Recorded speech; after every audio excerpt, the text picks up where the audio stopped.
simultaneously pay attention to your teammates, be ready to snap into a character, and think on your feet.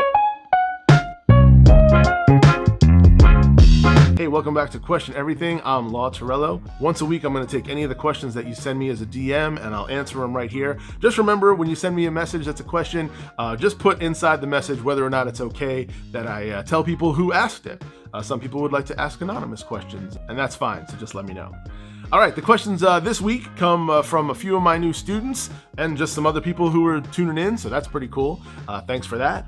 All right, let's just get right into it. Question number 1 comes from Kells Grace J, and she asks, can you give any tips for simultaneously paying attention to your team, being ready to snap into character, and thinking on your feet?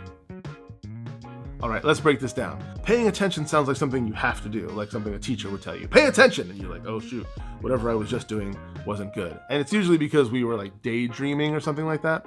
In the case of being in an improvised scene, if you're in a spot where you're not paying attention, then you're not really present. So I just want to really encourage, rather than paying attention, to be present in the moment. Just be there.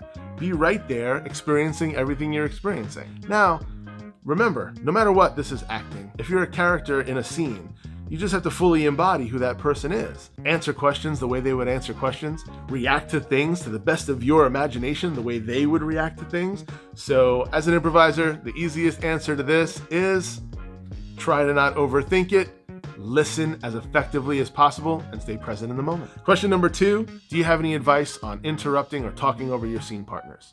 Well, it kind of stems from question number 1 a little bit. If you're in a conversation with someone in any social setting, at a party, anything fun, or work, not fun. I guess work can be fun. My work is pretty fun. If you're in any of those social situations and you interrupt someone, what do? What's the natural thing to do? Either apologize or cover it up with some other social nicety. So if you interrupt someone in a scene, just treat them the best way that you can imagine that your character would treat them. Maybe your character is rude and that's why they're interrupting in the first place.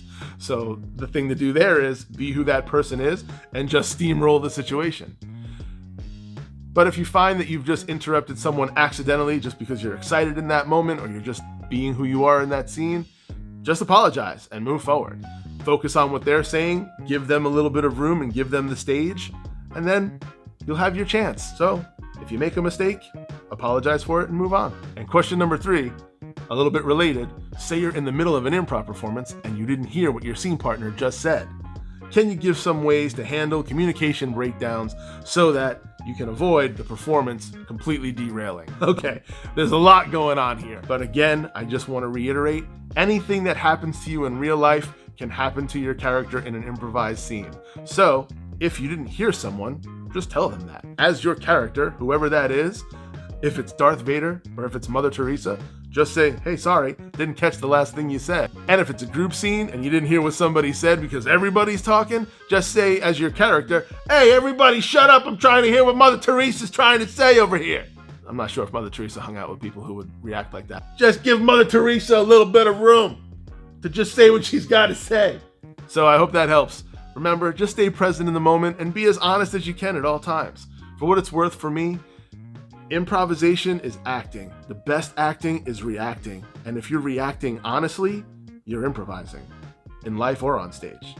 So our next question comes from someone who I didn't get permission from to ask if it was okay to say their name. So remember, when you send me a question, just put a little extra note that says, it's okay to announce who I am in your video, or say, I'd like this question to be anonymous. Which is more desirable, a show with funny scenes or strong stories? All right, I want to do my best to be honest here. I would much rather have strong characters, which for some people means a stronger story or something impactful, than to just go for a laugh. Now, that doesn't mean that can't be hilarious. Sometimes those things are the most funny.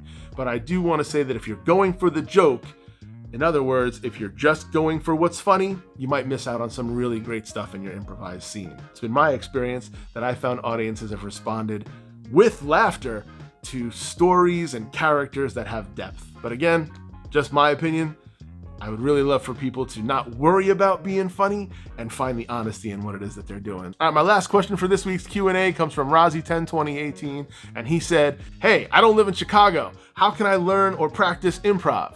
First of all, Razi, I don't know where in the world you are necessarily, but you can move here. I mean, just saying. Lots of people who want to study comedy move to Chicago because it's the best place in the world to learn. But if it's not convenient to move your entire life to the Midwest, then I would suggest doing some internet research and finding some online classes. I mean, check out secondcity.com. We've got a bunch of them at every level. And as a result of being stuck in quarantine and lockdowns, so many people have put their hard-earned work into creating online classes. So those are a lot of fun, and I think you should check those out if you happen to live in a place that I can't even imagine doesn't have improv. I think you'd be surprised. Look around too, because there probably is some somewhere. Improv finds its way of sneaking in the craziest corners of the earth. Thanks for joining me this week on the Q&A. Remember, send me your questions if it has anything to do with improv, acting, anything on camera, auditions, anything you happen to be going through. I'd be happy to take whatever experience I have and just share my opinions and advice with you. Thanks so much. See you next time.